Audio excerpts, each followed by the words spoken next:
Richard bursts through the front door, briefcase still in his hand, barely aware that it slips from his fingers and hits the hardwood floor. The house is silent, completely silent, the kind of silence that feels wrong the moment you step into it. He calls out for Elizabeth, for Sophia, for anyone, but the quiet only presses harder against his chest. Then he hears it, a child's strained, muffled gasping coming from upstairs. It's so faint he almost thinks he imagined it, until it comes again, shaky, choked, and filled with fear. His heart slams against his ribs as he races up the staircase 2 steps at a time. At the top, the hallway stretches out in front of him like a long, breathless question. Sophia is standing there, tiny, trembling, her cheeks streaked with tears. She points toward Elizabeth's room with a shaking hand, her voice barely breaking through her sobs. Richard pushes the door open slowly, as if somehow preparing himself would soften whatever waited on the other side. But the moment the room comes into view, he freezes. His breath catches, his knees buckle, and what he sees makes him stumble back in disbelief, unable to understand how his own home has become the stage for something so shocking. But how did it come to this? How did a desperate maid, a neglected daughter, and a seemingly perfect woman lead to this moment, a moment that would change everything? Before we dive deeper, let us know in the comments where you're watching from. We'd love to hear from you. And don't forget to hit that subscribe button so you never miss any of our upcoming videos. In the months leading up to that night, this home, spacious, polished, admired by neighbors, held a truth no one wanted to admit. At the center of it was Elizabeth, a gentle 6-year-old whose voice was so soft her teachers often leaned in just to hear her speak. She carried her sadness like a shadow, one shaped by the loss of her mother a year earlier. She clung to small things, her worn-out stuffed rabbit, the sound of rain on the windows, anything that reminded her of a time when the world felt safe. Sophia, the maid, noticed the details others ignored. She saw how Elizabeth flinched at raised voices, how she hesitated before entering her own bedroom, how her drawings changed from bright suns to shaky gray lines. Sophia understood the kind of pain that hides in silence, and she tried her best to protect her, even when it meant stepping into conflicts she wished she could avoid. Richard, on the other hand, had buried himself so deeply in work that he barely recognized the shift in his own daughter's demeanor. A grieving widower with a demanding career, he convinced himself he was doing the best he could by providing comfort through material things, new toys, new clothes, new routines, anything that kept him from confronting the emptiness at home. When he married Victoria just 7 months after losing his wife, some believed he moved on too quickly. But Richard didn't see it that way. He saw survival, a chance at rebuilding. What he missed were the subtle moments when Sophia tried to speak to him, the quiet warnings she attempted to share about Elizabeth's growing fear. Each time she reached out, his responses were short, tired, dismissive, as if acknowledging the problem would unravel everything he worked so hard to keep together. Victoria entered the family like a gust of expensive perfume, glamorous, confident, admired for her poise. To outsiders, she was the picture of elegance, intelligent, articulate, always perfectly composed. Yet inside the home, her attention fixed tightly on Elizabeth in ways that didn't feel nurturing. She insisted on strict routines, controlled what the child wore, ate, watched, even who she could talk to. Sophia noticed the firmness in Victoria's tone, the way Elizabeth shrank whenever Victoria's heels clicked across the floor. There was something in Victoria's eyes, a need to dominate, to dictate, to ensure every choice flowed through her, that made Sophia uneasy. But any time she questioned it, Victoria would smile, tilt her head, and insist she was simply bringing order to the house. And so 2 questions quietly took root, questions that grew heavier with each passing day. Why was Victoria so obsessed with controlling Elizabeth, a child who barely spoke above a whisper? And why did Richard ignore Sophia's warnings for months, choosing comfort in denial over confronting what was happening right in front of him? Looking back, the earliest signs were so subtle, they almost felt accidental. In flashbacks, Sophia remembered how Victoria would speak with a sugary tone whenever guests were present, praising Elizabeth's quiet manners and patting her gently on the head. But the moment the front door closed behind the last visitor, that sweetness evaporated. Her smile would flatten, Her voice would tighten, and she would speak to Elizabeth with a cold sharpness that didn't match the image she showed the world. It began with tiny punishments that were easy for Richard to overlook. Victoria took away Elizabeth's favorite toys and claimed she was teaching her responsibility. She restricted dessert, then snacks, then entire meals under the excuse of better discipline. And when Elizabeth tried to express her fear, Victoria would respond with long silent treatments, making the child feel as if every word she spoke was a mistake. What Victoria did next would reveal her true intention, something far more calculated than simple jealousy. Sophia tried to bring attention to what she saw long before everything spiraled out of control. She sent message after message to Richard, gentle but urgent reminders that something wasn't right. One text read, "Elizabeth is crying herself to sleep again. Please talk to her tonight."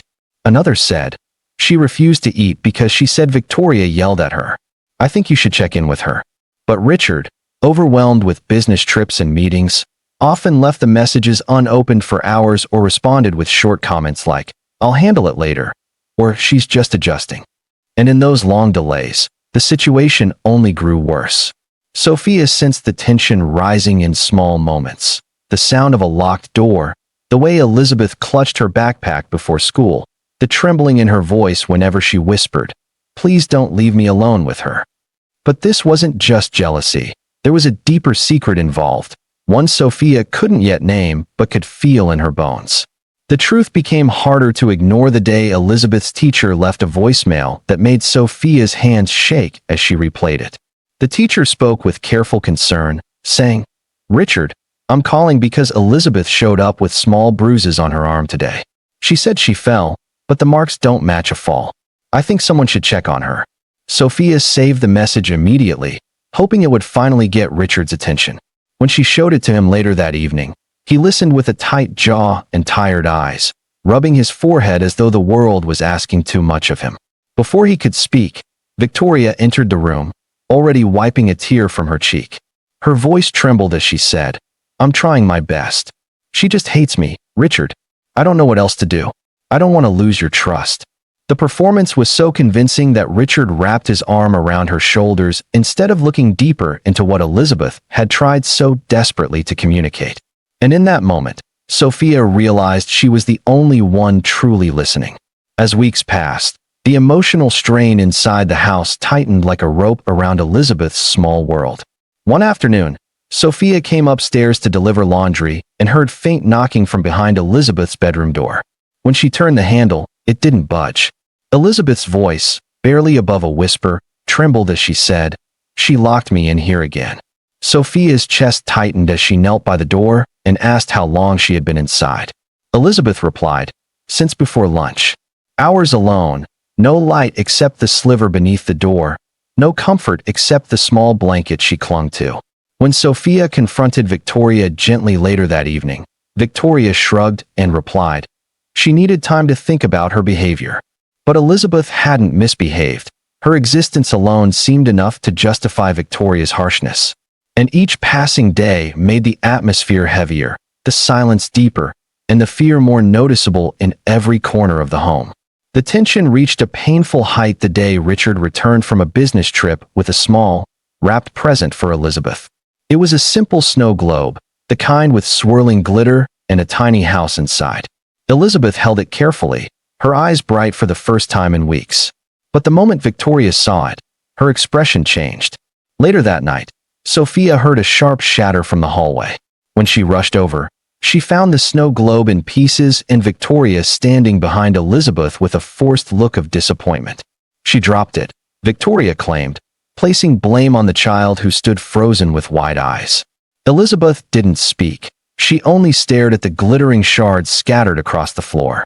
When Richard came home, Victoria reached him first, saying, "I tried to encourage her to be responsible, but she threw it when she got upset." Instead of questioning the story, Richard sighed deeply and told Sophia he just wanted peace, choosing calm over truth, convenience over protection. Sophia saw more than anyone else, including the moments Elizabeth tried so desperately to hide. She found her once under the dining table, legs tucked close to her chest, her small fingers covering her ears as if trying to block out memories instead of sounds. Sophia sat beside her, careful not to scare her, and whispered, "You're safe with me." Elizabeth leaned into her, shaking silently, clutching the broken ribbon from the snow globe as if holding the last piece of hope she could find. These moments carved themselves into Sophia's memory, each one a painful reminder that the child's fear was not imagined. When she tried once again to speak to Richard, he looked exhausted, his voice flat as he said, "Please, Sophia, I can't handle more conflict in this house. Victoria is trying." But neither he nor Victoria knew the truth behind those quiet spaces, the moments they believed no one saw, the truth that someone else was watching every moment. As the household grew colder, Sophia became the only steady source of comfort Elizabeth had left. What began as simple concern shifted into a quiet mission of protection, one she carried on her shoulders with a seriousness she never expected when she accepted the job. She started documenting everything. Pictures of bruises, recordings of Elizabeth's trembling voice, notes scribbled late at night about each incident Victoria brushed off as misunderstandings. The more she observed, the more patterns she saw, patterns too deliberate to ignore. At night, when the house grew still and Elizabeth struggled to sleep, Sophia would sit on the edge of her small bed, whispering gently so Victoria wouldn't hear. Through tears, Elizabeth revealed the words that cut deepest. "She says Daddy doesn't love me," she whispered once, clinging to Sophia's arm. Another night, she said, "She told me Mommy would be disappointed in me." Each confession made Sophia's heart ache and strengthened her determination to uncover what drove Victoria to break a child instead of raise her. One evening, while cleaning the study, Sophia found something that answered one question but opened a much darker one. Tucked inside a drawer beneath papers and receipts was a folded invoice from a private therapist, sessions Victoria had been attending for months. The details listed were vague, but a handwritten note caught Sophia's eye, a brief line suggesting the therapist had observed narcissistic personality traits. For a moment, Sophia sat frozen, piecing together the behavior she had witnessed for nearly a year. The manipulation, the control, the need to dominate every space she entered. It made sense, yet it didn't fully explain the intensity of Victoria's fixation on Elizabeth. Something about the diagnosis felt incomplete, as if only part of a much larger truth had been uncovered. Sophia tucked the receipt back where she found it, her mind racing with worry and questions. And as she stepped out of the study, one thought pressed heavier than the rest. The real danger wasn't the diagnosis, it was something far worse. The turning point came late one evening when the house was wrapped in that heavy quiet that always seemed to arrive after dinner. Sophia was collecting laundry from the upstairs hallway when she heard Victoria's voice drifting from the guest room. Soft but sharp, the tone she used only when she thought no one was near. Curiosity pulled Sophia closer, just enough for the words to reach her clearly. Victoria said, "The boarding school already sent the paperwork. Once she's gone, Richard won't have any reason to doubt me." The statement struck Sophia like a cold wind. Boarding school, removal, isolation. It all suddenly fit together. The strict routines, the deliberate emotional distance, the constant undermining of Elizabeth's confidence. This wasn't frustration or insecurity. It was a plan, a calculated effort to remove the child entirely, leaving Victoria alone at the center of Richard's attention and trust. Sophia held her breath, afraid even the sound of breathing would alert Victoria to her presence. Before she could hear more, Victoria lowered her voice, offering only muffled fragments that hinted at manipulation deeper than Sophia had imagined. Sophia stepped back quietly, her heart pounding, the weight of the discovery settling heavily in her chest.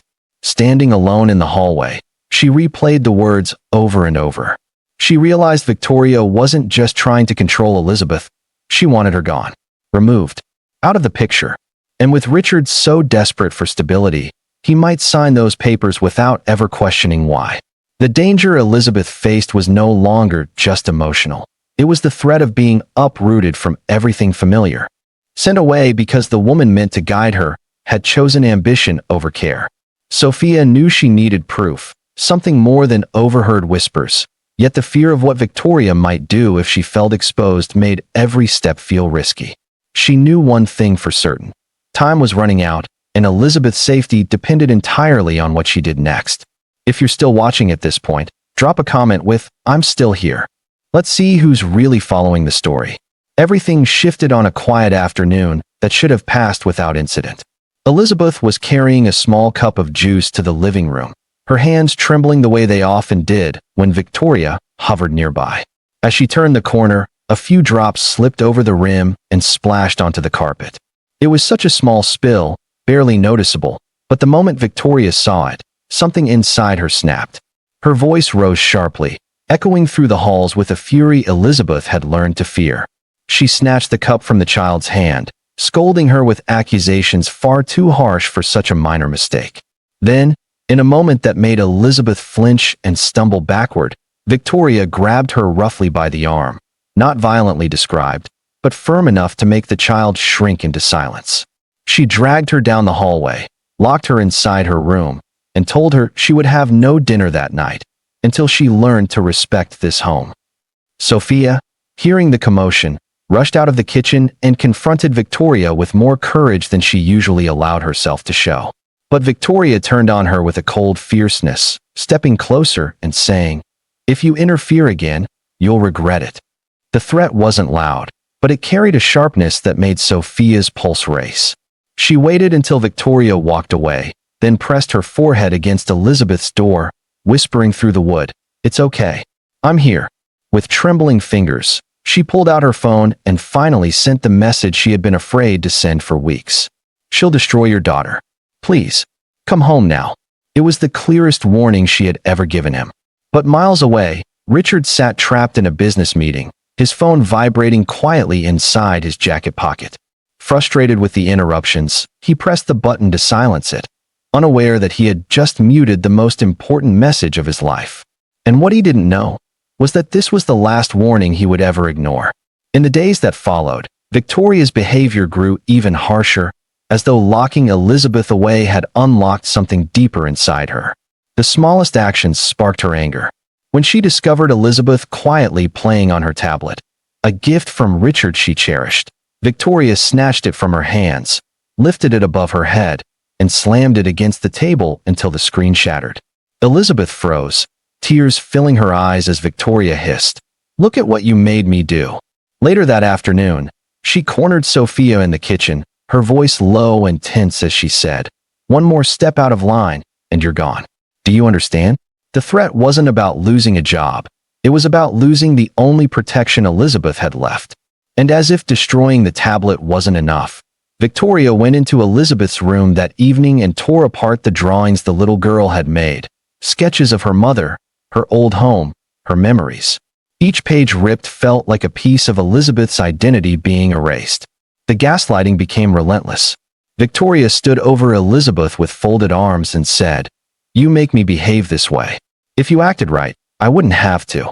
Another day, she leaned down, her voice icy as she whispered, "Your father only loves you when you're obedient. Don't forget that." These words weren't shouted. They were delivered with a calmness that made them sink deeper, shaping the child's mind in ways Sophia feared could last a lifetime. Out of sight, Elizabeth's nights were filled with quiet sobs, muffled into her pillow so no one would hear. Meanwhile, Sophia refused to remain silent. She gathered everything she could, photos of bruises, recordings of Elizabeth's frightened whispers, screenshots of the messages Victoria sent whenever she felt untouchable.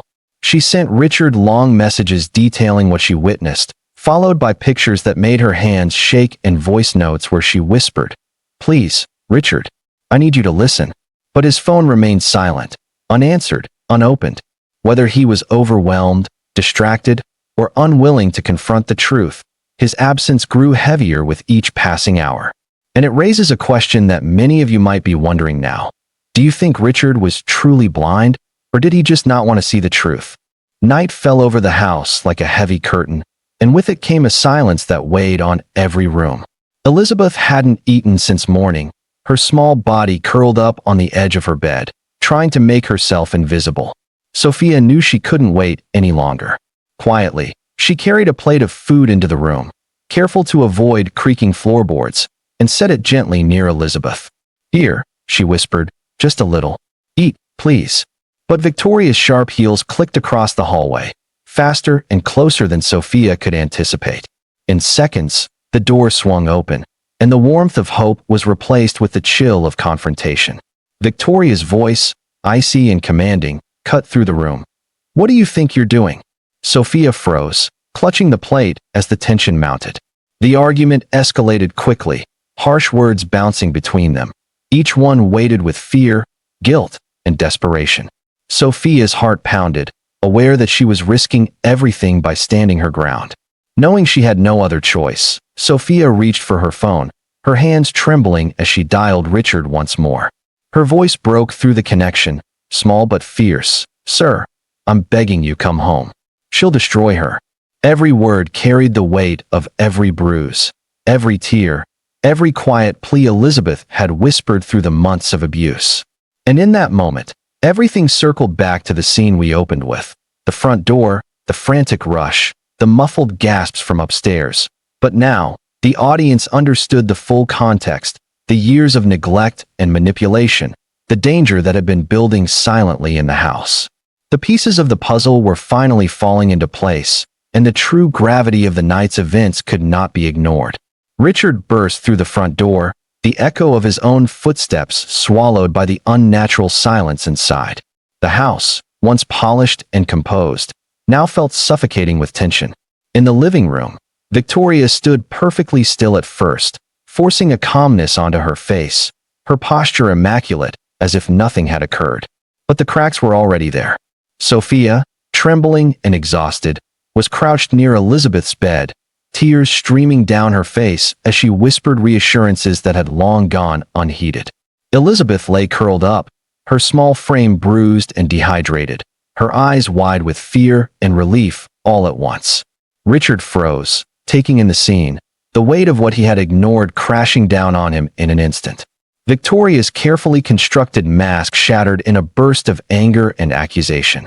She screamed at Richard, pointing fingers in every direction, blaming the child for provoking her, blaming Sophia for interfering, and even blaming Richard himself for supposedly failing to manage the home properly. Every word struck like a hammer, but Richard, now fully present, could no longer be swayed by her manipulation. The truth, painfully clear, spread through the room. Elizabeth had been suffering under the weight of Victoria's cruelty for months, and it had been ignored until this very moment.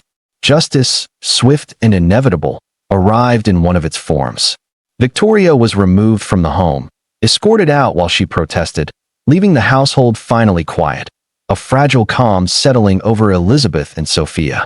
The child, still trembling, looked up at Richard with a cautious hope she had not dared to feel for months, while Sophia, exhausted but relieved, allowed herself to finally breathe.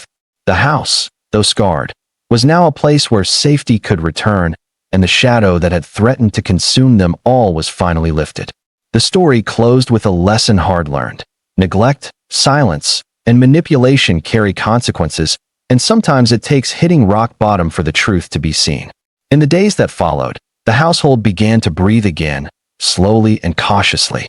Elizabeth, fragile but resilient, started to regain her appetite and even managed small smiles as she played quietly with her toys, her trust in the world rebuilding one careful step at a time. Sophia never left her side, guiding her gently through each day, whispering comfort when shadows of fear crept back in. Richard, finally seeing the full extent of what his daughter had endured, approached her with a trembling heart, his apologies raw and unpolished, weighted with the guilt of months he had failed to act. He promised, in ways both spoken and shown, that he would never allow such harm again, that Elizabeth's safety and happiness would become his first priority. In the end, the people who cry out for help aren't always the ones suffering. Sometimes it's the ones watching who know the truth. And for the audience, we leave you with a question. What do you think Richard should have done differently? And do you think Victoria got what she deserved? If this story hit you like it hit us, tap the like button and subscribe for more stories every day.